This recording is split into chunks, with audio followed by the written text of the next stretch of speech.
Hello दोस्तों, कैसे यार आप लोग। आशा करते हैं आप लोग मस्त होंगे और आप सबकी बोर्ड एग्जाम की तैयारी मस्त चल रही होगी।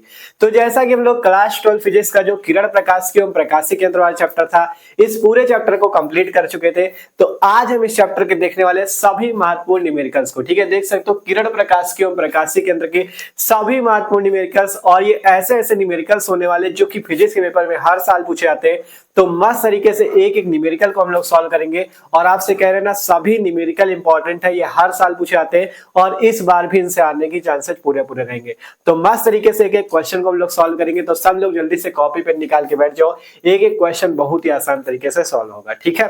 देख सकते हो यहाँ पे आपका क्लास 12 फिजिक्स जो नौवां चैप्टर है किरण प्रकाश की एवं प्रकाशिक यंत्र, उसी के सभी इंपॉर्टेंट न्यूमेरिकल्स है, ठीक है। देखो एक चीज जान लो, अगर न्यूमेरिकल हल करना है तो आपको उस चैप्टर के फॉर्मूले जरूर तैयार होने चाहिए, ठीक है। तो इसलिए हमने जब इसके पहले पूरा चैप्टर पढ़ा दिया था तो आपसे कहा भी था कि आपको फॉर्मूले तैयार कर लेने, ठीक है। तो पूरे चैप्टर के फॉर्मूले तैयार कर लेना, उसके बाद ही न्यूमेरिकल्स पे आना, क्योंकि जब फॉर्मूले तैयार होंगे तो न्यूमेरिकल करने में आसानी होगी, ठीक है। तो शुरू करते हैं, सब लोग कॉपी पे निकाल के बैठो और मस्त तरीके से एक एक क्वेश्चन को हल करना है। सभी क्वेश्चन बहुत ही ज्यादा बार पूछे गए पेपर में, मोस्ट इंपॉर्टेंट है, ठीक है। तो शुरू करते हैं। आपका देखो पहला क्वेश्चन हमारे पास है, बहुत ही अच्छा क्वेश्चन, इंपॉर्टेंट भी, ठीक है। क्वेश्चन है 2.5 सेंटीमीटर साइज की छोटी मोमबत्ती 36 सेंटीमीटर वक्रता त्रिज्या के, ठीक है, यहाँ पे कहना दिख रहा हो तो लिखा है वक्रता त्रिज्या के किसी अवतल दर्पण से 27 सेंटीमीटर दूरी पर रखी है। दर्पण से किसी पर्दे की मतलब दर्पण से किसी पर्दे को कितनी दूरी पर रखा जाए कि उसका स्पष्ट प्रतिबिंब पर्दे पे बने। कहा गया दर्पण से पर्दे को कितनी दूरी पे रखा जाए जिससे पर्दे पे स्पष्ट प्रतिबिंब बने, ठीक है। फिर कहा गया प्रतिबिंब की प्रकृति और साइज का वर्णन कीजिए, ठीक है। प्रतिबिंब की प्रकृति और उसका साइज क्या, उसका वर्णन कीजिए। और कहा गया यदि मोमबत्ती को दर्पण की ओर ले जाए तो पर्दे को किस ओर हटाना पड़ेगा, ठीक है। बहुत ही अच्छा क्वेश्चन है, अच्छे से एकदम आसान भी है, इसमें है कुछ नहीं, आसानी से सॉल्व भी हो जाएगा, ठीक है। तो देखो हल करते हैं इस क्वेश्चन को, ठीक है, सॉल्व करते हैं इसे। देखो जब भी कोई क्वेश्चन हल करना है सबसे पहले उसे एक दो बार पढ़ो, क्या क्या दिया उसे नोट करो, ठीक है। फिर पहले क्या क्या दिया उसे नोट करो, फिर जो निकालना उसे नोट करो, आसानी से सवाल आपका लग जाएगा, ठीक है। क्वेश्चन में सबसे पहले दिया गया 2.5 सेंटीमीटर साइज की छोटी मोमबत्ती, मतलब हमें छोटी मोमबत्ती जो उसका साइज दिया गया, जो दिया वो नोट कर लो। मोमबत्ती का हमें साइज दिया गया, ठीक है, मोमबत्ती का साइज। मोमबत्ती क्या है, एक प्रकार की वस्तु होगी, क्योंकि मोमबत्ती को कहां पे अवतल दर्पण के सामने रखा जा रहा है। तो मोमबत्ती का साइज क्या है या वस्तु का साइज क्या है, बात देखिए, ठीक है। तो वस्तु का साइज मतलब वस्तु का आकार जो होता है उसको किससे प्रदर्शित किया जाता है, उसको ओ से प्रदर्शित किया जाता है, ठीक है। वस्तु की लंबाई को किससे प्रदर्शित करते हैं, ओ से करते हैं। तो ओ बराबर हमें दिया है कितना, 2.5 सेंटीमीटर, ठीक है, ये वैल्यू हमें दी गई है। मोमबत्ती का साइज, मोमबत्ती वस्तु की तरह कार्य करेगी तो वस्तु के साइज को ओ से लिखते हैं, तो ओ हो गया 2.5 सेंटीमीटर। अब कह रहा है 36 सेंटीमीटर वक्रता त्रिज्या के अवतल दर्पण से, 36 सेंटीमीटर वक्रता त्रिज्या दी गई है किसी अवतल दर्पण की। तो हमें अवतल दर्पण दिया गया, सबसे पहला चीज हमें दिया गया है कि दर्पण कौन सा है, अवतल दर्पण, ठीक है। दर्पण कौन सा, अवतल दर्पण। और हमें वक्रता त्रिज्या इसकी दी गई है, वक्रता त्रिज्या। वक्रता त्रिज्या को किससे लिखते हैं, आर से लिखते हैं, है ना। वक्रता त्रिज्या आर बराबर कितनी दी गई हमें, 36 सेंटीमीटर, 36 सेंटीमीटर हमें दी गई है, ठीक है। इसके बाद कह रहा है कि देखो 36 सेंटीमीटर वक्रता त्रिज्या के किसी अवतल दर्पण से 27 सेंटीमीटर दूरी पर रखी है। 27 सेंटीमीटर दूरी पे क्या रखी है, यही छोटी मोमबत्ती 2.5 सेंटीमीटर साइज की छोटी मोमबत्ती जो है 27 सेंटीमीटर दूरी पे रखी, किससे, अवतल दर्पण से। अवतल दर्पण से 27 सेंटीमीटर दूरी पे रखी है। तो हमें वस्तु की दूरी दी गई है, ठीक है, मतलब मोमबत्ती की दूरी दी गई है अवतल दर्पण से, अर्थात वस्तु की दूरी, ठीक है। वस्तु की दूरी कितनी है, वस्तु की दूरी को यू से लिखते हैं, यू कितना दिया गया है, 27 सेंटीमीटर। अब कह रहा है किसी पर्दे, दर्पण से किसी पर्दे को कितनी दूरी पे रखा जाए कि उसका स्पष्ट प्रतिबिंब पर्दे पे बने। मतलब दर्पण जो है, अवतल दर्पण जो आपका है इस टाइप से, इस दर्पण से कितनी दूरी पे पर्दे को रखा जाए जिस पर्दे पे हमें प्रतिबिंब प्राप्त हो, ठीक है, ये चीज हमसे पूछ रहा है। तो दर्पण से पर्दे को कितनी दूरी पे रखा जाए जिससे पर्दे पे क्या प्राप्त होगा, प्रतिबिंब। मतलब पर्दे पे प्रतिबिंब प्राप्त होगा तो पर्दे पे प्रतिबिंब प्राप्त होगा, और उसकी दूरी पूछ रहा है, मतलब हमसे प्रतिबिंब की दूरी पूछ रहा है। हमसे पूछ क्या रहा है, दर्पण से पर्दे की दूरी या दर्पण से प्रतिबिंब की दूरी, ठीक है, क्योंकि पर्दे पे ही तो प्रतिबिंब प्राप्त होगा, इसलिए हमसे प्रतिबिंब की दूरी पूछ रहा है, ठीक है। प्रतिबिंब की दूरी को किससे लिखते हैं, वी से। इतनी चीजें हमें दी गई है और वी हमें निकालना है। देखो 2.5 सेंटीमीटर साइज की छोटी मोमबत्ती, तो मोमबत्ती का साइज या मोमबत्ती का आकार दिया गया है कितना, 2.5 सेंटीमीटर, जो कि वस्तु की तरह कार्य करेगी। ठीक है, कह रहा है 36 सेंटीमीटर वक्रता त्रिज्या, तो हमें वक्रता त्रिज्या दी गई है किसकी, अवतल दर्पण की। वक्रता त्रिज्या r बराबर 36 सेंटीमीटर के किसी अवतल दर्पण से 27 सेंटीमीटर दूरी पे रखिए। मतलब हमें मोमबत्ती की दूरी दी गई है, दर्पण से मोमबत्ती की दूरी, वस्तु की दूरी कितनी दी गई है, u बराबर 27 सेंटीमीटर। ठीक है, अब कह रहा है दर्पण से किसी पर्दे को कितनी दूरी पे रखा जाए, दर्पण से पर्दे को कितनी दूरी पे रखा जाए जिससे उसका स्पष्ट प्रतिबिंब बने। तो इसलिए हमें प्रतिबिंब की दूरी ज्ञात करनी है कि दर्पण से पर्दे को कितनी दूरी रखा जाए जिससे पर्दे पे प्रतिबिंब प्राप्त हो। मतलब पर्दे पे प्रतिबिंब प्राप्त होने का मतलब दर्पण से प्रतिबिंब की दूरी पूछ रहा है। ठीक है, तो सबसे पहले प्रतिबिंब की दूरी पूछा, इसके बाद कह रहा प्रतिबिंब की प्रकृति बताओ, प्रकृति क्या है इसकी, प्रतिबिंब का साइज बताओ, इसका वर्णन करो। फिर इसके बाद कह रहा है यदि मोमबत्ती को दर्पण की ओर ले जाए तो पर्दे को किस ओर हटाना पड़ेगा। ये चीजें आपसे पूछी गई। तो पहली चीज हम निकाल लेते हैं पहले कि पर्दे को कहां पे रखा जाए, कितनी दूरी पे रखा जाए, मतलब प्रतिबिंब की दूरी। ठीक है, आसानी से। और एक चीज यहाँ पे देखना, दर्पण कौन सा, अवतल दर्पण। तो अवतल दर्पण के लिए आपको याद रखना है एफ यू वी, इन सब के मान कैसे होते हैं, माइनस में होते हैं। सबको पता है उत्तल दर्पण पे केवल u माइनस होता है, f और v प्लस होते हैं, लेकिन अवतल पे f u v सब माइनस होते हैं। ठीक है, ये चीज आपको याद रखना है। तो यहां से देखो हल करते हैं इस क्वेश्चन को। ठीक है, r वक्रता त्रिज्या ये भी माइनस होगी, u भी माइनस होगा, सब इसमें माइनस होता है। ठीक है, आप देखो हमें लेंस का, ये दर्पण है ना अवतल दर्पण, तो अवतल दर्पण के लिए सूत्र तो पता है 1/f बराबर 1/v minus 1/v plus 1/u, है ना, ये वाला फॉर्मूला तो पता है। लेकिन यहाँ पे f होता है, हमारे पास है वक्रता त्रिज्या r। तो सबसे पहले हम यहाँ से निकालेंगे फोकस दूरी। ठीक है, फोकस दूरी निकालेंगे, तो लिखते हैं फोकस दूरी। फोकस दूरी का फॉर्मूला सबको पता है, फोकस दूरी और वक्रता त्रिज्या में संबंध क्या होता है पता है ना सबको, f बराबर r/2। ठीक है, यही होता है ना, f बराबर r/2। तो यहाँ से हम लोग निकालना क्या f की वैल्यू, तो f बराबर r की वैल्यू कितनी, -36/2। तो f कितना आ गया, -18 सेंटीमीटर। ठीक है, फोकस दूरी सेंटीमीटर में, तो फोकस दूरी हमारे पास कितनी आ गई, f बराबर -18 सेंटीमीटर। अब निकालना क्या है हमें निकालना v की वैल्यू। तो आपका दर्पण सूत्र लगा देते हैं, लिखते हैं दर्पण सूत्र 1/f बराबर 1/v प्लस 1/u। ठीक है, तो 1/f, f कितना -18, तो -18 बराबर 1/v हमें निकालना है प्लस 1/u, u कितना है -27। ठीक है, आप देखो ये इसे हल करते हैं, ये माइनस ऊपर चला है, -1/18 बराबर 1/v, ये माइनस और प्लस मिलके माइनस हो गया, -1/27। ठीक है, कोई दिक्कत नहीं। आप जो माइनस का 1/27 इसे इधर ले लोगे तो प्लस में आ जाएगा, -1/27 इधर आएगा, प्लस का 1/27 माइनस का 1/18 बराबर का 1/v। ठीक है, कोई दिक्कत नहीं किसी को। ठीक है, अब इसे देखो उलट के लिख लेते हैं ऐसे, 1/v बराबर 1/27 माइनस 1/18।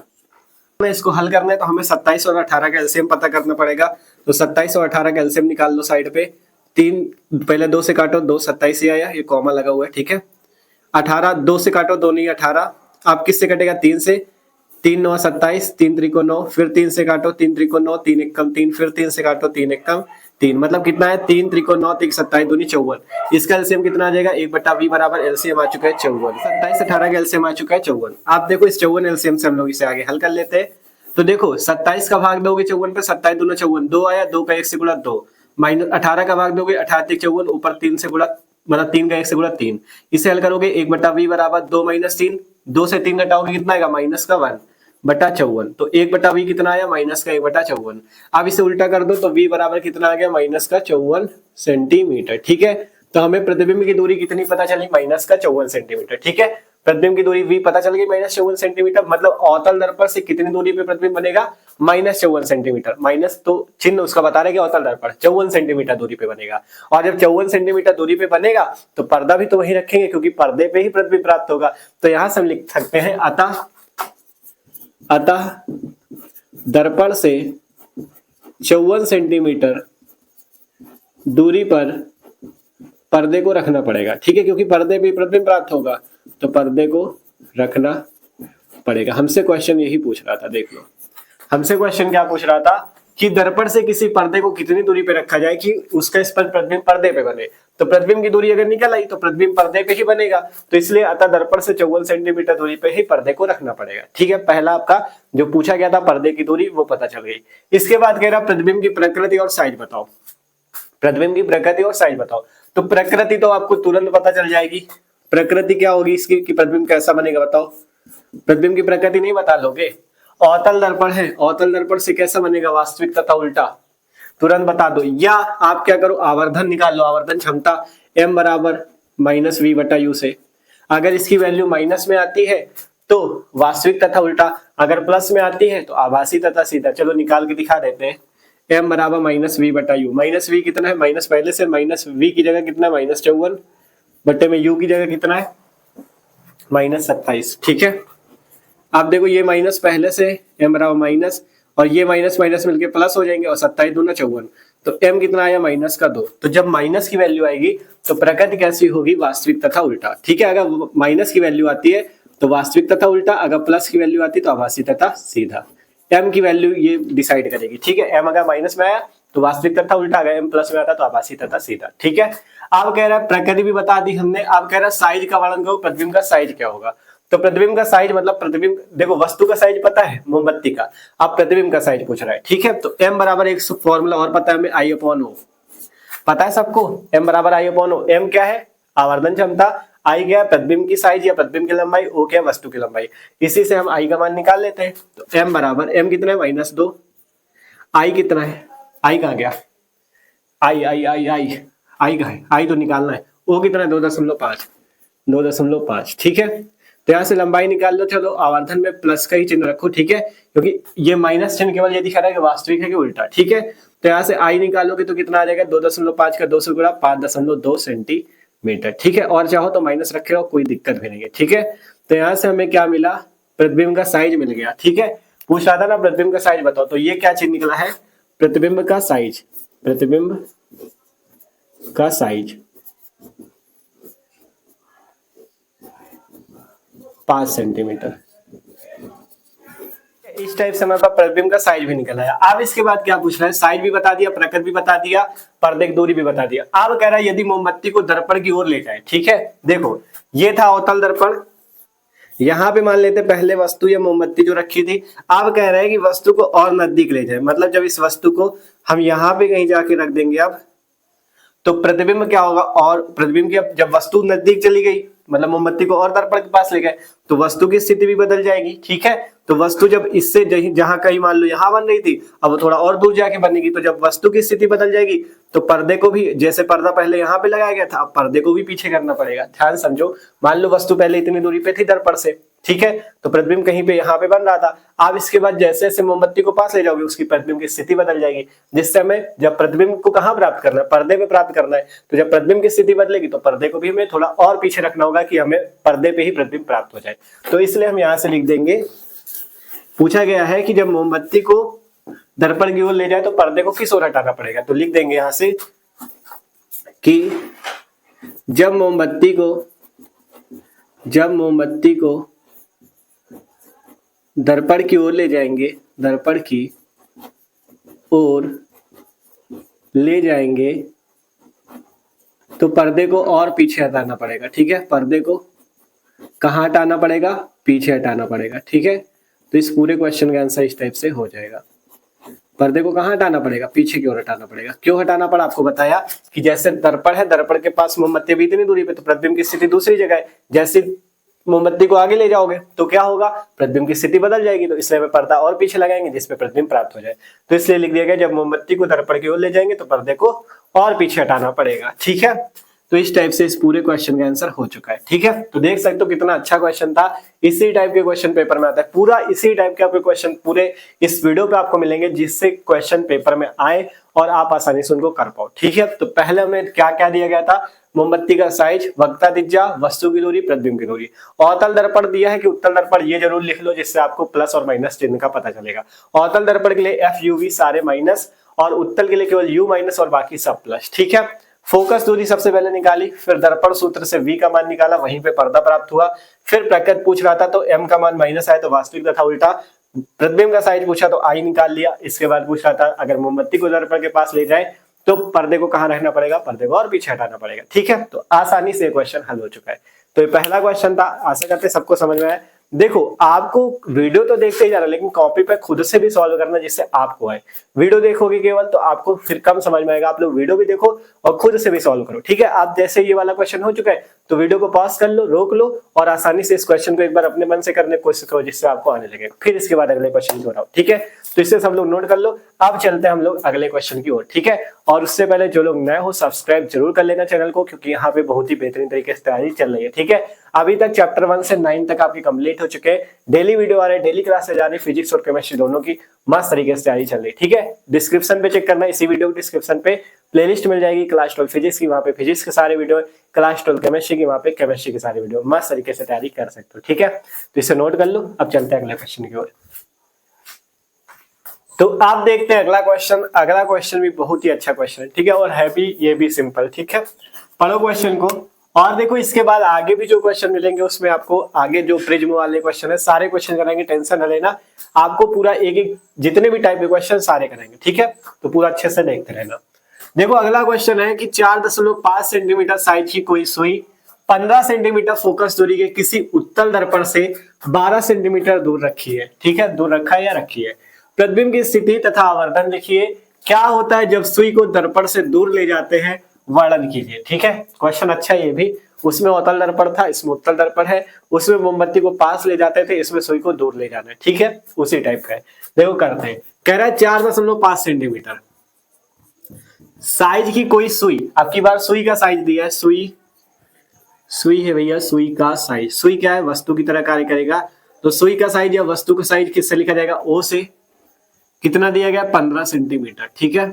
सॉरी 4.5 सेंटीमीटर साइज की सुई है तो 4.5 सेंटीमीटर। 15 सेंटीमीटर फोकस दूरी के उत्तल दर्पण। यहाँ पे हमें दिया गया उत्तल दर्पण, उत्तल दर्पण दिया गया और कह रहा है 15 सेंटीमीटर फोकस दूरी। तो एफ का मान कितना दिया गया, 15 सेंटीमीटर। और उत्तल दर्पण के लिए प्लस में होती है एफ, ठीक है।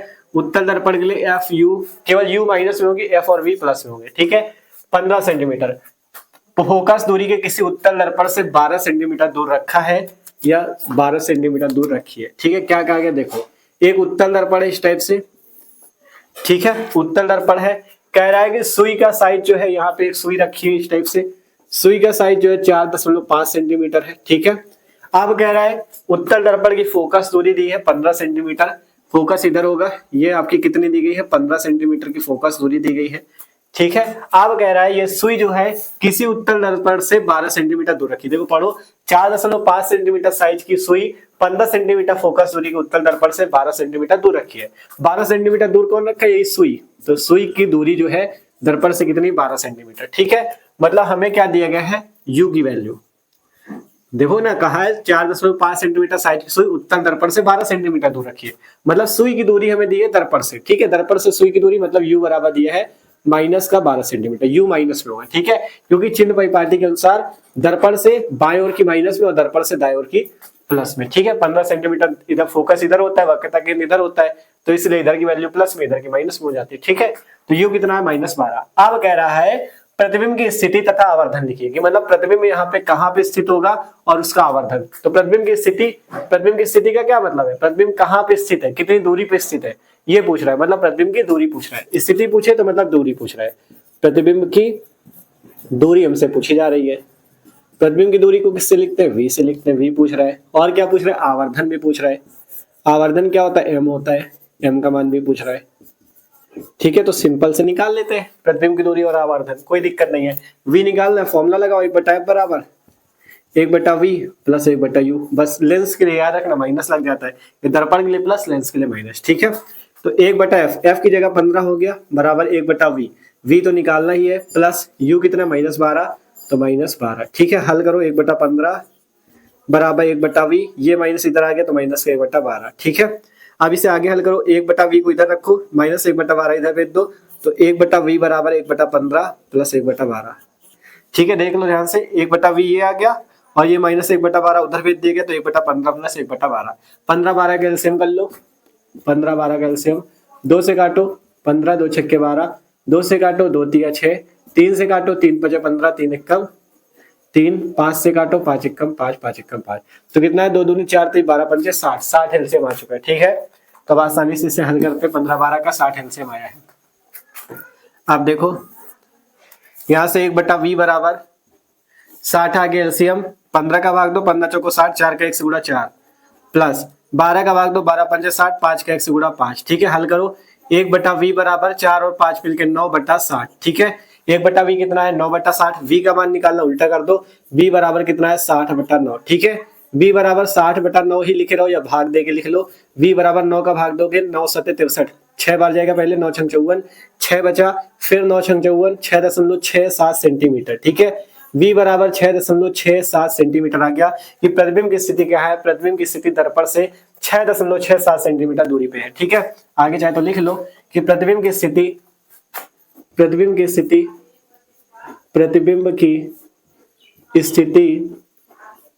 दर्पण से 6.67 सेंटीमीटर दूरी पर है। ठीक है, यही पूछा था, प्रतिबिंब की स्थिति बताओ, तो बता दी हमने भैया। पूछ रहा है कोई, बता दो, है ना। तो देखो प्रतिबिंब की स्थिति हमने कितनी बता दी, 6.67 सेंटीमीटर दूरी पर प्रतिबिंब स्थित है। अब इसके बाद पूछ रहा है आवर्धन बताओ, इसका आवर्धन क्या होगा। तो m बराबर भी हमें फॉर्मूला पता है। m बराबर एक फॉर्मूला है I/O, एक फॉर्मूला m बराबर माइनस का v/u। ठीक है, कोई भी लगा लो। तो यहाँ से हमें देखो v पता और u पता, v भी पता u भी पता, तो m बराबर माइनस v/u वाला लगाओ। m बराबर माइनस v/u। तो m निकालना है माइनस v, कहाँ है v कहाँ गया, ये 6.67 है, तो भाग करने में दिक्कत होगी, ये वाला मान रखो 60/9 वाला। ठीक है, तो माइनस यहाँ पे प्लस में ये ना 60/9 बटे में u की वैल्यू कितनी है, u कितना माइनस का 12, u कितना माइनस का 12। ठीक है, अब हल कर लेते हैं इसे। देखो यहाँ v है 60/9, u है -12, तो m बराबर ये माइनस मिलके प्लस हो जाएगा, तो 60/9 ये नीचे आया और 12 ये आ गया। ठीक है, देखो 9 और 12 है, तो 9 और 12 के नीचे गुणा हो जाएगा, ये माइनस प्लस हो गया, काट लो, 12 पंजे 60, तो m कितना आ गया 5/9।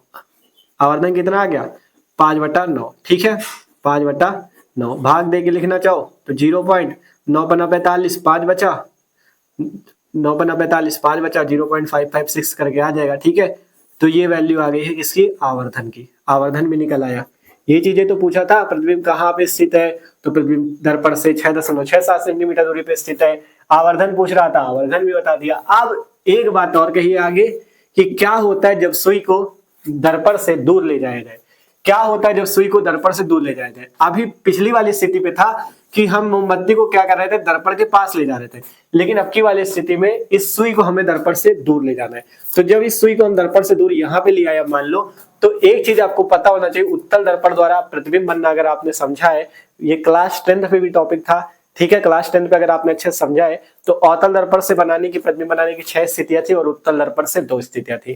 पहली स्थिति उत्तल दर्पण से थी कि अगर उत्तल दर्पण से जो वस्तु है वो अनंत पे रखी है, तो आपका जो प्रतिबिंब बन रहा था वो यहाँ पे फोकस पे एकदम बिंदु आकार का बन रहा था, बहुत ही छोटा, वस्तु से बहुत छोटा प्रतिबिंब बनता है।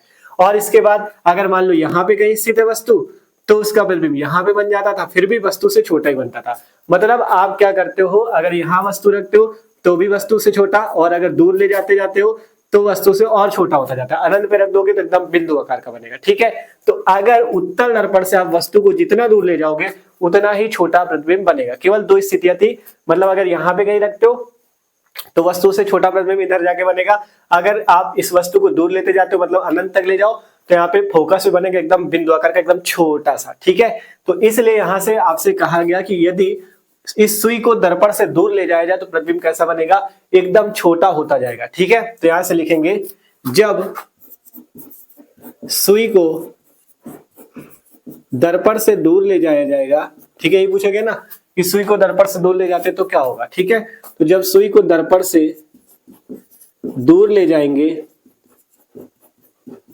तो प्रतिबिंब का साइज छोटा, या प्रतिबिंब का साइज छोटा हो जाएगा, प्रतिबिंब का साइज या आकार छोटा हो जाएगा। ठीक है, ये चीज लिख दो, प्रतिबिंब का आकार छोटा हो जाएगा। ठीक है, इस टाइप से लिख देगा कि जब सुई को दर्पण से दूर ले जाएंगे तो प्रतिबिंब का आकार छोटा हो जाएगा। यही हमारे पास इस क्वेश्चन का आंसर हो जाएगा। ठीक है, तो मस्त तरीके से ये क्वेश्चन भी हल है। हमसे सिंपल तरीके से पूछ लिया था भैया कि आप प्रतिबिंब बता दो कहाँ स्थित है, हमने बता दिया। आवर्धन पूछा, आवर्धन बता दिया। फिर कह रहा है जब सुई को दर्पण से दूर ले जाया जाए तो प्रतिबिंब कैसा बनेगा। ठीक है, तो प्रतिबिंब बहुत ही छोटा बन जाएगा। ठीक है, यही पूछा गया था कि जब सुई को दर्पण से दूर ले जाते हैं तो वर्णन कीजिए क्या होता है, तो प्रतिबिंब छोटा हो जाएगा। ठीक है, तो इस टाइप से ये क्वेश्चन भी हल है। अभी अभी एकदम सिंपल क्वेश्चन आपके जो दर्पण सूत्र से रिलेटेड थे, आवर्धन वाले थे, ये अभी कराए। अब इसके बाद आगे के जो जैसे प्रिज्म वाले न्यूमेरिकल है, ठीक है, आप जैसे देखो प्रिज्म वाले हैं, और भी जैसे आपके आगे जो इंपॉर्टेंट न्यूमेरिकल है, मान लो क्षमता वाले, ठीक है, जिसमें आपका फोकस दूरी क्षमता वाले है, और भी जितने सूक्ष्मदर्शी वाले सारे न्यूमेरिकल कराएंगे। ठीक है, टेंशन न लो। तो अब इस क्वेश्चन को भी नोट कर लो। अब चलते हैं आगे के क्वेश्चन की ओर। तो आप देखो अगला क्वेश्चन जो है, ये क्वेश्चन भी अच्छा है और सिंपल से इसे भी सॉल्व करते हैं। ठीक है, आप लोग भी सॉल्व करने का प्रयास करना कॉपी पे। क्वेश्चन देखो, कह रहा है एक उत्तल लेंस तथा एक अवतल लेंस की क्षमता क्रमशः 10 डायोप्टर एवं -2 डायोप्टर है। संपर्क में रखे दोनों लेंसों से 25 सेंटीमीटर दूरी पर रखे वस्तु के प्रतिबिंब की स्थिति ज्ञात कीजिए। ठीक है, आपके पास दो लेंस संपर्क में रखे गए, एक उत्तल और एक अवतल लेंस है। दोनों की क्षमता दी गई है कितनी, 10 डायोप्टर और -2 डायोप्टर। कहा गया संपर्क में रखे दोनों लेंसों से 25 सेंटीमीटर दूरी पर एक वस्तु रखिए जिसमें प्रतिबिंब की स्थिति आपको ज्ञात करनी है। ठीक है, ये क्वेश्चन है, तो हल करते हैं इसे सिंपल से। क्या क्या दिया है हमें एक उत्तल लेंस और एक अवतल लेंस की क्षमता दी गई है। पहले उत्तल लेंस है तो उत्तल लेंस की क्षमता लिख लो। उत्तल लेंस की क्षमता कितनी दी गई है, मान लो इसको P1 मान ले, क्षमता को P से लिखते हैं ना पावर, तो P1 मान ले, इसको P1 कितनी दी गई है, 10 डायोप्टर, तो 10 डायोप्टर, डायोप्टर को D से प्रदर्शित करते हैं। ठीक है, और अवतल लेंस है, अवतल लेंस की क्षमता भी दी गई है। अवतल लेंस की क्षमता, अवतल लेंस की क्षमता कितनी दी गई है, अवतल लेंस की क्षमता को मान लो P2 से लिखते हैं, तो वो कितनी दी गई है हमें, वो दी गई है -2 डायोप्टर। ये प्लस का है, ये माइनस का। ठीक है, -2 डायोप्टर है। आप कह रहे हैं संपर्क में रखे दोनों लेंसों से 25 सेंटीमीटर दूरी पे वस्तु रखी है, मतलब हमें वस्तु की दूरी दी गई है। वस्तु, दोनों लेंसों से वस्तु की दूरी जो है वो कितनी है, 25 सेंटीमीटर। यू का मान दिया गया 25 सेंटीमीटर। ठीक है, यहाँ पे हम इस यू की वैल्यू को कैसे लेंगे, माइनस में, क्योंकि लेंस के लिए। ठीक है, तो वस्तु की दूरी को हमने ले लिया माइनस में।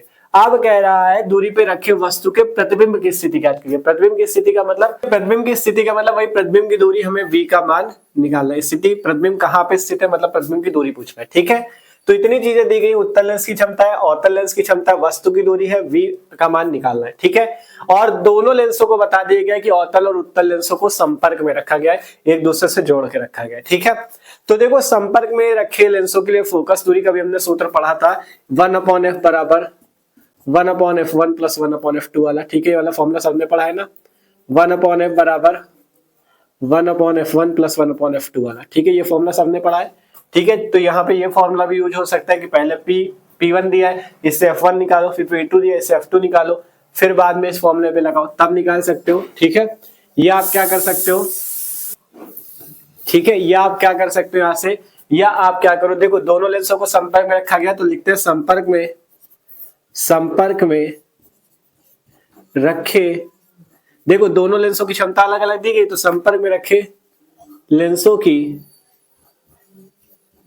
ठीक है, संपर्क में रखे लेंसों की अलग अलग क्षमता दी गई, तो संपर्क में रखे लेंस की एक कुल क्षमता हम लोग लिख लेते हैं। ठीक है, संपर्क में रखे लेंस की क्षमता, उसे मान लेते हैं P। ठीक है, दोनों की अलग अलग क्षमता दी गई, उत्तल लेंस और अवतल लेंस की, तो दोनों लेंसों को जब संपर्क में रखेंगे तो संपर्क में रखे लेंस की जो क्षमता है उसे मान लेते हैं P। P कितनी हो जाएगी, P1 + P2, क्योंकि देखो फॉर्मूला फोकस दूरी का 1/f बराबर 1/f1 + 1/f2, तो इसी में आपको पता है कि अगर आपका P का सूत्र क्या होता है, वही होता है 100/f। ठीक है, तो यहीं से हम उसी तरह से बना सकते हैं, तो इसलिए हमने क्या कर दिया, जैसे 1/f बराबर 1/f1 + 1/f2, ऐसे हमने संपर्क में रखे लेंस के लिए क्षमता का सूत्र P बराबर P1 + P2 लिख लिया। ठीक है, तो अब यहाँ से P निकालना है, P1 कितना है, 10 डायोप्टर, और प्लस है P2 कितना, -2 डायोप्टर। इसे हल करोगे P बराबर 10, प्लस और माइनस मिल गया -10 - 2, मतलब P बराबर 8 डायोप्टर। ठीक है, P कितना आ गया हमारे पास, 8 डायोप्टर, मतलब दोनों लेंसों की अलग अलग क्षमता दी गई थी, हमने संपर्क में रखे लेंस की क्षमता 8 डायोप्टर निकाल ली। अब इसके बाद हमें V निकालने के लिए हमें फोकस दूरी चाहिए, तो अब लिखते हैं संपर्क में रखे लेंस की फोकस दूरी, संपर्क में रखे लेंस की फोकस दूरी, रखे लेंस की फोकस दूरी। ठीक है, फोकस दूरी कैसे निकलेगी, देखो P बराबर फॉर्मूला होता है 100/f। अगर सेंटीमीटर में निकालोगे तो 100/f निकालना है, अगर मीटर में चाहिए तो 1/f निकाल लो। ठीक है, हम सेंटीमीटर में निकालेंगे तो p बराबर 100/f। f निकालना है हमें तो 100/p हो जाएगा। f इधर चला गया, p इधर आ गया, तो देखो f बराबर कितना हो जाएगा 100/p। p कितना है हमारे पास 8, 8 रख दो, इसे हल कर लेते हैं, है ना। तो देखो 2 से काटो, पहले 4 से काटो, 4 दूना 8, 4 से काटा 25, तो f कितना है 25/2। इतना ही लिख रहा हूं क्योंकि आगे सॉल्व करने में आराम रहेगा, है ना। 25/2 सेंटीमीटर। f की मतलब फोकस दूरी मेरे पास आ गई 25/2। आप क्या v नहीं निकाल लेंगे, बताओ निकाल लेंगे कि नहीं आसानी से।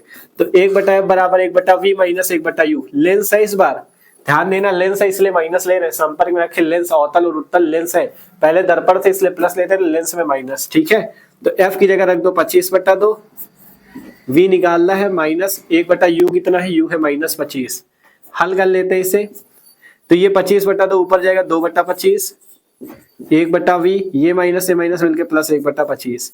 आगे देखो ये 2/25 है, इस 1/25 को इधर ले लो, तो 2/25 माइनस 1/25 बराबर 1/v। देखो ये प्लस का 1/25 इधर है, माइनस का 1/25, 2/25 से 1/25 घटा तो 1/25, 1/v बराबर 1/25, तो v का मान निकालोगे 25 सेंटीमीटर।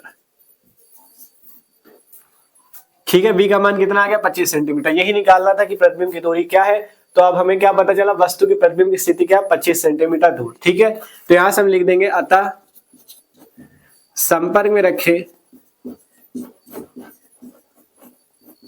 लेंस से 25 सेंटीमीटर दूर, लेंस से 25 सेंटीमीटर दूर पर प्रतिबिंब बनेगा। ठीक है, ये चीज प्रतिबिंब बनेगा। ठीक है, मतलब संपर्क में रखे जो लेंस है उनसे 25 सेंटीमीटर दूर पे प्रतिबिंब बनेगा। जो दोनों लेंस है, ठीक है, उन दोनों लेंसों के एक तरफ वस्तु को रखा जाएगा और दूसरी तरफ आके प्रतिबिंब बन जाएगा। ठीक है, चाहे इस तरह से लिख लो कि संपर्क में रखे लेंस से एक तरफ एक और वस्तु को रखा जाएगा और दूसरी ओर कितनी 25 सेंटीमीटर दूरी पे प्रतिबिंब बन जाएगा। इस टाइप से चाहे लिख लो या लिख लो संपर्क में रखे लेंस से 25 सेंटीमीटर दूरी पे प्रतिबिंब बन जाएगा। ठीक है, तो इस टाइप से ये सिंपल सा क्वेश्चन भी हल हो चुका है और यही आपके पास आपका आंसर है। ठीक है, क्वेश्चन एकदम आसान था, इंपॉर्टेंट भी है, पेपर में आते हैं इस टाइप के क्वेश्चन। ठीक है, तो जल्दी से इसे भी नोट कर लो। आप चलते आगे के क्वेश्चन को, जो प्रिज्म वाले क्वेश्चन है उनको देखते हैं। ठीक है, तो नोट कर लो इसे।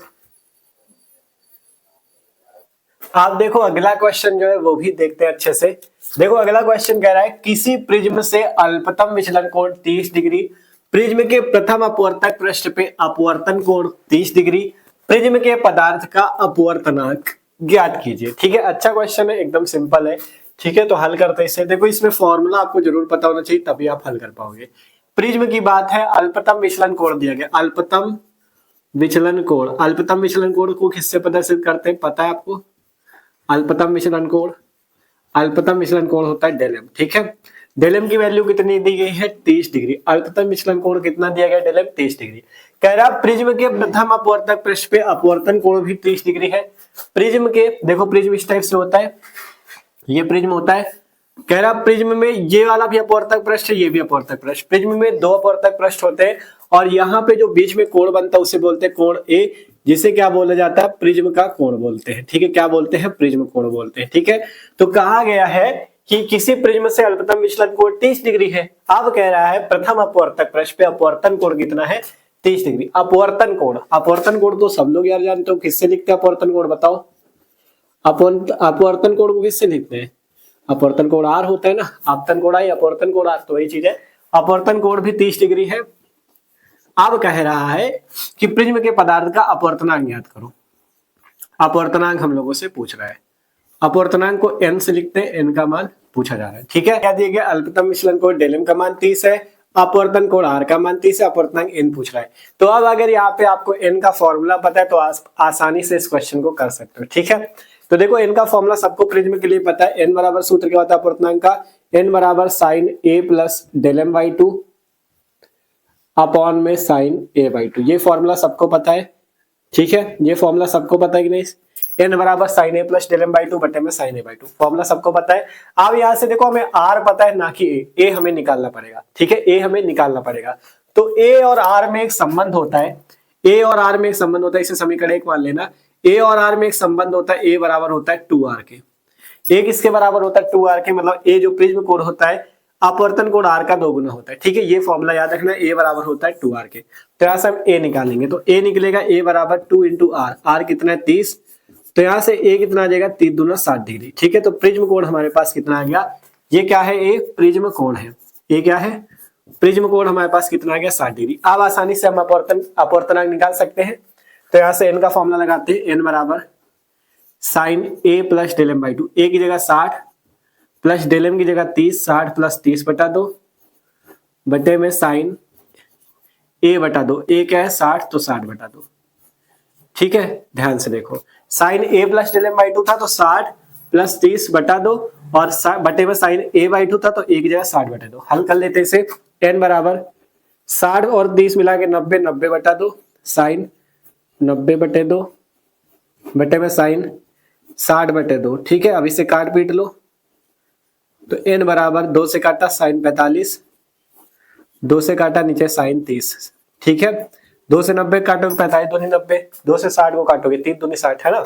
अब देखो साइन 45 का मान सबको पता है कि नहीं, साइन 45 का मान याद होना चाहिए 1/√2, साइन 30 का मान 1/2, ये सब वैल्यू याद रखो। ठीक है, मैथ में तो आपने पढ़ी है, साइन 45 1/√2 है, साइन 30 1/2 है। ठीक है, अब आगे हल करो, तो n बराबर 1/√2 है ऊपर, और ये जो नीचे 1/2 है ऊपर जाएगा, उल्टा हो जाएगा 2/1 बन जाएगा। ठीक है, इस टाइप से। अब इससे हल करते हैं, देखो यहां से √2 से अगर 2 को काटोगे तो n बराबर क्या बचेगा, √2। कैसे आया ये अगर समझना चाहो तो देखो, 2 को हम लिख सकते हैं √2 गुणे √2। ठीक है, 2 को क्या लिख सकते हैं, √2 गुणे √2।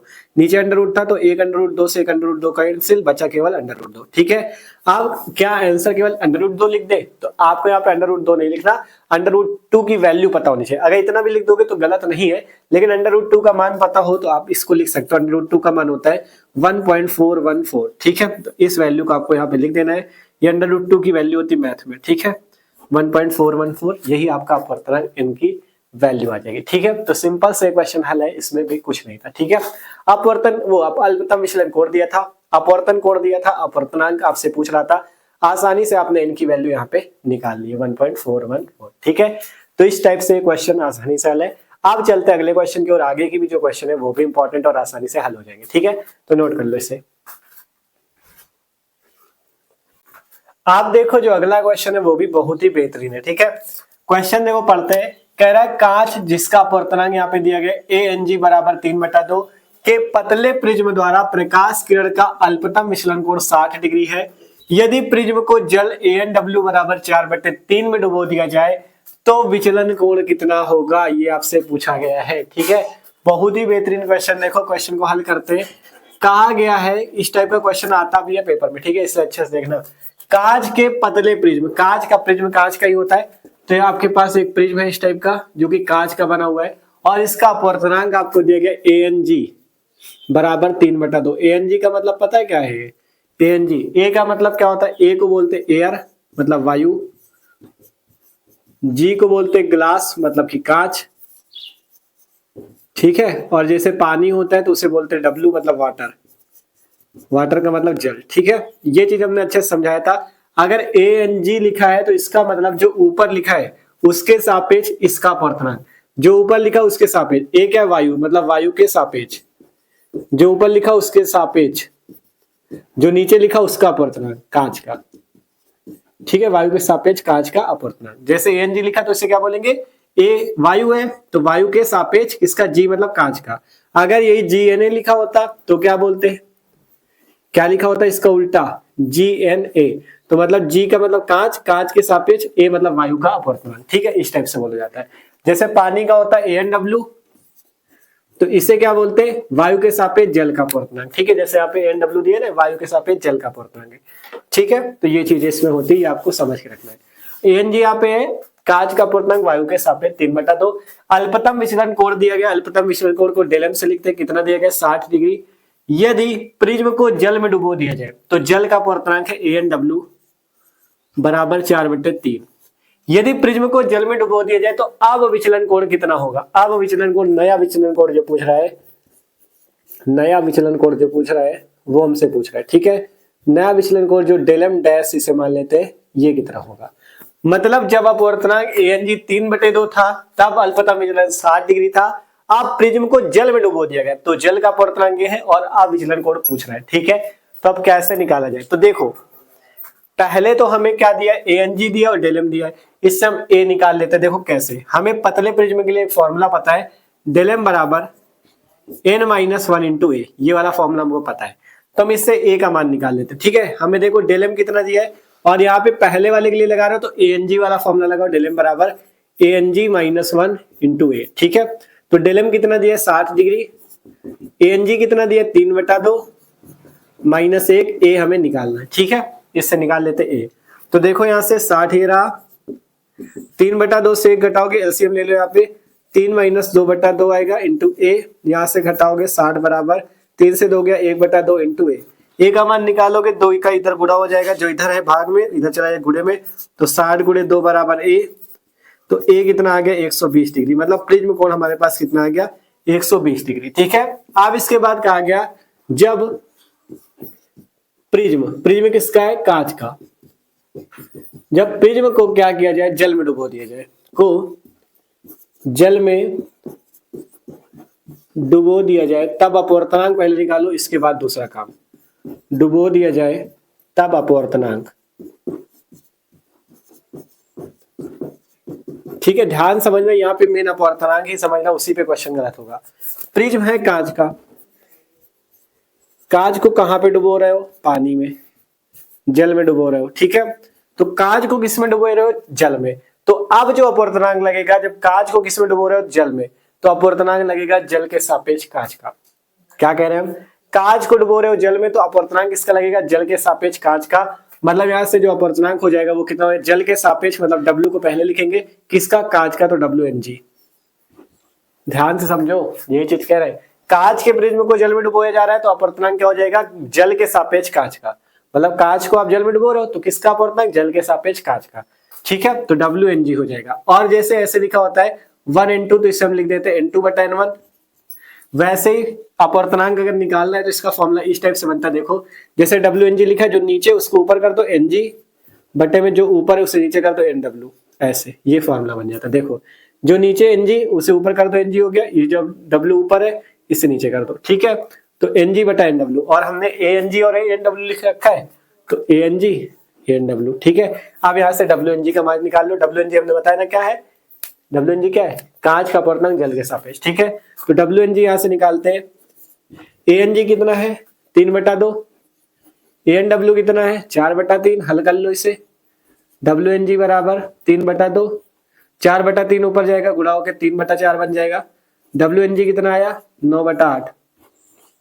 तो यहां से जब हमने कांच को जल में डुबोया, कांच के प्रिज्म को जल में डुबोया, तो हमारे पास जो अपवर्तनांक आया वो कितना आया, WNG 9/8। अब हमें निकालना क्या है, इस नई स्थिति पे कहा गया जब जल में डुबो दिया तब अल्पतम विचलन कोण बताओ। तो अब हम लोग विचलन कोण निकालते हैं, अब विचलन कोण, अब जो विचलन कोण आएगा वो क्या आएगा, डेल एम डैश आएगा, और उसका फॉर्मूला देखो, फॉर्मूला होता है डेल एम बराबर n-1 इंटू ए, डेल एम बराबर n-1 इंटू ए, लेकिन यहाँ पे हमारे पास कौन सा है, जब कांच के प्रिज्म को जल में डुबोएगा तो आया अपवर्तनांक WNG-1 इंटू ए, ये फॉर्मूला लगेगा यहाँ से। ठीक है, मेन इसमें यही समझना था, जब कांच के प्रिज्म को जल में डुबोएगा तो अपवर्तनांक किसका हुआ, जल के सापेक्ष कांच का, जो कि 9/8 आया, तो हमें यहाँ पे जो नया विचलन कोण मिलेगा कांच के प्रिज्म को जल में डुबोने पे वो WNG मिलेगा। ठीक है, तो अब यहाँ से हम लोग डेल एम डैश निकालते हैं, डेल एम डैश बराबर WNG कितना आया है 9/8 माइनस 1 इंटू ए कितना आया था 120। अब इसे हल कर लो, यहां से हल करोगे डेल एम डैश बराबर, ठीक है 9 से देखो एलसीएम लोगे 9 - 8/8 आ जाएगा इंटू 120। ठीक है, डेल एम डैश कितना आया 9 से 8 गया 1/8 इंटू 120। अब 8 से क्या 120 कटेगा, देखो 8 × 8 4 बचा 8 × 40 15 × 120 ना, डेल एम डैश कितना आया 15। तो 15 डिग्री का हमारे पास अल्पतम विचलन कोण आया और यही हमारे पास हमारा आंसर हो जाएगा। ठीक है, देख सकते हो क्वेश्चन अच्छे से हल हो चुका है। ठीक है, पूरा 15 डिग्री का आंसर आपका आ चुका है। ठीक है, इस क्वेश्चन में बस ये चीज समझना था, सबसे पहले आपको ये समझ में आना चाहिए वायु के सापेक्ष कांच का अपवर्तनांक, जल के सापेक्ष कांच का अपवर्तनांक, इनको कैसे लिखा जाता है। तो हमने बताया जिसके सापेक्ष हो उसको ऊपर लिखो, जिसका हो उसको नीचे लिखो। ANG का मतलब वायु के सापेक्ष कांच का अपवर्तनांक 3/2। अल्पतम विचलन 60 डिग्री था। फिर कह रहा है जब कांच के प्रिज्म को जल में डुबोया गया तब नया अपूर्णांक ANW 4/3 है। अब कांच के प्रिज्म को जल में डुबो दिया तो जो नया अपूर्णांक हो जाएगा वो क्या हो जाएगा, जल के सापेक्ष कांच का। ठीक है, ये चीज समझ में। फिर नया विचलन कोण पूछ रहा है, पहले हमने इस वाली वैल्यू ANG से, मतलब जब कांच का केवल अपूर्णांक था हमारे पास तब हमने उससे किसका मान निकाल लिया, प्रिज्म कोण का। अब कह रहा है प्रिज्म द्वारा प्रकाश किरण का अल्पतम विचलन 60 डिग्री है यदि प्रिज्म को जल में डुबो दे। अब दोबारा कह रहा है कि अगर आप इस प्रिज्म को जल में डुबो दे तो नया विचलन कोण क्या होगा, अब विचलन कोण कितना होगा। तो जब प्रिज्म कांच को जल में डुबो दिया जाए तब अपूर्णांक पहले निकाल लो, क्योंकि जब प्रिज्म को कांच के प्रिज्म को जल में डुबोगे तो किसका, जल के सापेक्ष कांच का। WNG गया 9/8 और यहाँ से डेलम डैश निकाला, WNG रखोगे आपके पास 15 डिग्री आ गया विचलन कोण। ठीक है, तो सिंपल से ये वाला क्वेश्चन आपका हल हो चुका है। आप चलते अगले क्वेश्चन की ओर। ठीक है, तो जल्दी से इसे नोट कर लो। और देखो इसमें आपको उसी टाइप के क्वेश्चन करा रहे हैं जो पेपर में पूछे जाते हैं, और इनकी प्रैक्टिस जरूर करना। जब वीडियो पूरा हो जाएगा अपने मन से रफ कॉपी पे करने की कोशिश करना, अपने मन से 2-3 बार करोगे जिससे आपको पैटर्न पता चल जाएगा क्वेश्चन हल कैसे होते हैं। फिर आपके पास बुक में चाहे जो हो आप आसानी से हल कर सकते हो। और अगर किसी क्वेश्चन में प्रॉब्लम होती है तो कमेंट करके हमको बता सकते हो, या हमको इंस्टाग्राम और फेसबुक पे फॉलो कर लो। डिस्क्रिप्शन पे आपको इंस्टाग्राम और फेसबुक की लिंक मिल जाएगी, वहां पे भी जा सके हमसे क्वेश्चन पूछ सकते हो। ठीक है, नोट कर लो इसे। आप चलते हैं अगले क्वेश्चन की ओर। ठीक है, आप देखते हैं अगला क्वेश्चन जो है ये आपका दूरदर्शी से रिलेटेड क्वेश्चन। ठीक है, देखो दूरदर्शी और सूक्ष्मदर्शी वाले फॉर्मूले तैयार रखो, क्योंकि उसके देखो जैसे स्पष्टदृष्टि की न्यूनतम दूरी पे मान लो सूक्ष्मदर्शी है, सरल सूक्ष्मदर्शी वाला था उसमें सरल सूक्ष्मदर्शी के लिए फॉर्मूला था, और संयुक्त सूक्ष्मदर्शी वाले में उसके फॉर्मूले थे। आवर्धन क्षमता वाले जब स्पष्टदृष्टि की न्यूनतम दूरी पे बने, जब अनंत पे बने, ये फॉर्मूले तैयार रखो। दूरदर्शी वाले भी तैयार रखो, क्योंकि ये फॉर्मूले बहुत इंपॉर्टेंट है। इनके न्यूमेरिकल कठिन कुछ भी नहीं होते, सूक्ष्मदर्शी दूरदर्शी वाले मेन फॉर्मूले में स्टूडेंट कंफ्यूज रहते हैं, इसी वजह से उनका क्वेश्चन गलत होता है। इसलिए इनके फॉर्मूले में अच्छी पकड़ बना के रखो। ठीक है, तो देखो क्वेश्चन क्या कह रहा है, किसी छोटी दूरबीन, दूरबीन का मतलब दूरदर्शी, दूरबीन क्या देखती, दूर की वस्तु मतलब दूरदर्शी। किसी छोटी दूरबीन के अभिदर्शक की फोकस दूरी 144 सेंटीमीटर तथा नेत्रिका की फोकस दूरी 6 सेंटीमीटर है। दूरबीन की आवर्धन क्षमता कितनी होगी, अभिदर्शक तथा नेत्रिका के बीच की पृथक्कृत दूरी क्या है, ये चीज आपसे पूछा गया। ठीक है, तो आसानी से हल कर लेंगे इसे। देखो क्या दिया गया है, हल करते इसे। हमें दिया गया है कि एक छोटी दूरबीन के अभिदर्शक की फोकस दूरी, हमें सबसे पहले दिया गया अभिदर्शक की फोकस दूरी। अभिदर्शक की फोकस दूरी को बताओ किससे लिखते हैं, अभिदर्शक को हमने O से प्रदर्शित किया था, तो अभिदर्शक की फोकस दूरी को FO बोलेंगे। कितनी दी गई है, 144 सेंटीमीटर। इसके बाद क्या दिया गया है, अभिदर्शक की फोकस दूरी 144 सेंटीमीटर तथा नेत्रिका की फोकस दूरी 6 सेंटीमीटर है। नेत्रिका की फोकस दूरी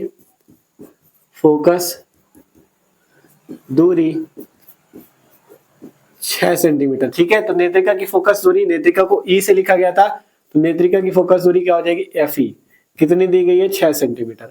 अब कह रहा है कि दूरबीन की आवर्धन क्षमता बताओ, दूरबीन की आवर्धन क्षमता बताओ। दूरबीन की आवर्धन क्षमता को M से लिखते हैं। ठीक है, दूरबीन की आवर्धन क्षमता पूछ रहा है, तो दूरबीन की आवर्धन क्षमता क्या होगी, M का मान हमसे पूछ रहा है। ठीक है, दूरबीन की आवर्धन क्षमता M का मान बताओ, और अभिदर्शक तथा नेत्रिका के बीच की दूरी बताओ। जो ये अभिदर्शक लेंस था, बड़ा था अभिदर्शक लेंस, यहाँ पे नेत्रिका लेंस लगा था।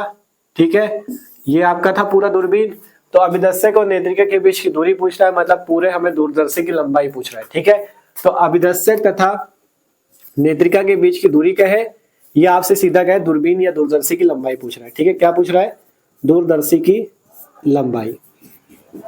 ठीक है, हमसे पूछ क्या रहा है, दूरदर्शी की लंबाई पूछ रहा है।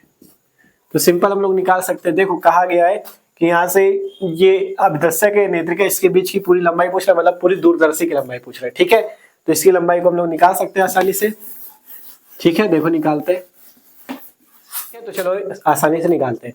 देखो हमें क्या दिया गया, अभिदर्शक की फोकस दूरी FO दी गई है, नेत्रिका की फोकस दूरी FE दी गई है, दूरबीन की आवर्धन क्षमता और दूरदर्शी की लंबाई पूछ रहा है। तो देखो जो हमने खगोलीय दूरदर्शी या परावर्ती दूरदर्शी दोनों में फॉर्मूले सेम ही थे। आवर्धन क्षमता का जो फॉर्मूला था, जब स्पष्टदृष्टि की न्यूनतम दूरी पे बने, देखो दो स्थितियां दी। पहला, जब प्रतिबिंब आपका कहाँ हो, स्पष्टदृष्टि की न्यूनतम दूरी पे, तो M बराबर -FO/FE कोष्टक में 1 + FE/D। ठीक है, ये चीज था। और दूसरे में क्या था, M बराबर -FO/FE, यही फॉर्मूला सिंपल सा था। ठीक है, ये दो फॉर्मूले तो थे। ठीक है, यही तो दो फॉर्मूले थे। इसमें जो दूरदर्शी की लंबाई थी वो FO प्लस FE थी, और इसमें जो दूरदर्शी की लंबाई की थी कितनी थी, FO प्लस UE, है ना। इसमें FO प्लस UE थी, ठीक है, इसमें क्या थी, FO प्लस UE थी, इसमें FO प्लस FE थी। तो हमें यहाँ पे ये तो कहा नहीं गया कि इस पर दृष्टि की न्यूनतम दूरी पे प्रतिबिंब बन रहा है, ये सब तो पता ही नहीं गया। सीधा सीधा दूरदर्शी की लंबाई और दूरदर्शी की आवर्धन क्षमता पूछ रहा है, तो हमें यही वाले दोनों फॉर्मूले यूज करने हैं, ठीक है। फॉर्मूला याद है, आसानी से क्वेश्चन लग जाएगा। देखो आवर्धन क्षमता पूछ रहा है, M बराबर हमने फॉर्मूला लगाया -FO अपॉन FE, तो यहाँ से M बराबर -FO की वैल्यू कितनी है 144, माइनस का FE कितना है 6, काट पीट लो, आपका आवर्धन क्षमता निकल आई। 6 से कटेगा क्या, 6 दूनी 12, 2 बचा, 6 चौको 24, आवर्धन क्षमता कितनी आ गई -24। और क्या पूछ रहा है, दूरदर्शी की लंबाई। दूरदर्शी की लंबाई क्या होती है, वहां पे फॉर्मूला लिखा है FO प्लस FE।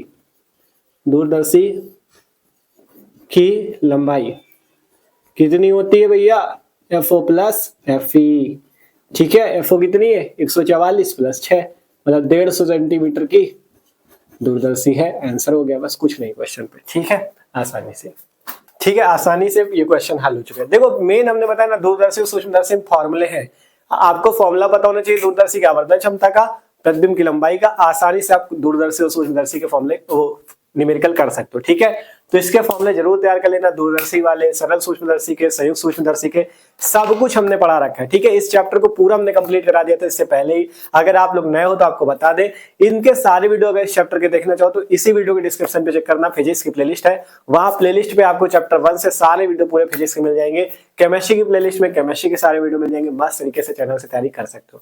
तो जितने इंपॉर्टेंट न्यूमेरिकल थे इस वीडियो पे आपको कंप्लीट कराए। आशा करते हैं कि क्वेश्चन समझ में होगा, और आपसे कह रहे हैं ना, इस वीडियो को देखने के बाद आप लोग इनको नोट भी कर लेना और रफ कॉपी पे इन क्वेश्चन को अपने मन से करने की प्रैक्टिस करना, जिससे आसानी से आप इन क्वेश्चन को करने लगोगे, ठीक है। और भी अपनी बुक से चेक करना, आसानी से आप एक एक क्वेश्चन कर पाओगे, क्योंकि इसमें जितने पैटर्न थे मेन सभी हमने आपको करा दिए, ठीक है। तो वीडियो अच्छा लगा हो तो लाइक कर लेना, और जो लोग नए हो चैनल पे सब्सक्राइब भी कर लो, क्योंकि यहाँ पे बहुत ही मस्त तरीके से क्लास 12 की तैयारी चल रही है, ठीक है। सब्सक्राइब कर लो और कमेंट करके सबको जरूर बताना है कि वीडियो आपको कैसा लगा, आपको न्यूमेरिकल समझ में आया कि नहीं, ठीक है। आप लोग कमेंट करते हो तो हमें भी मोटिवेशन मिलता है कि हमने पढ़ाया, इतनी मेहनत की, तो आपको भी समझ में आया, ठीक है। तो आज की वीडियो पे इतना ही, कमेंट जरूर करना है, और इस वीडियो को अपने दोस्तों के साथ भी शेयर करो, जिससे इस चैनल को सपोर्ट मिल सके। सपोर्ट आप ही लोगों को करना है, ठीक है। तो जल्दी से इस वीडियो को अपने दोस्तों के पास भी शेयर कर दो। तो मिलते हैं अगले वीडियो पे, इसे नोट कर लो।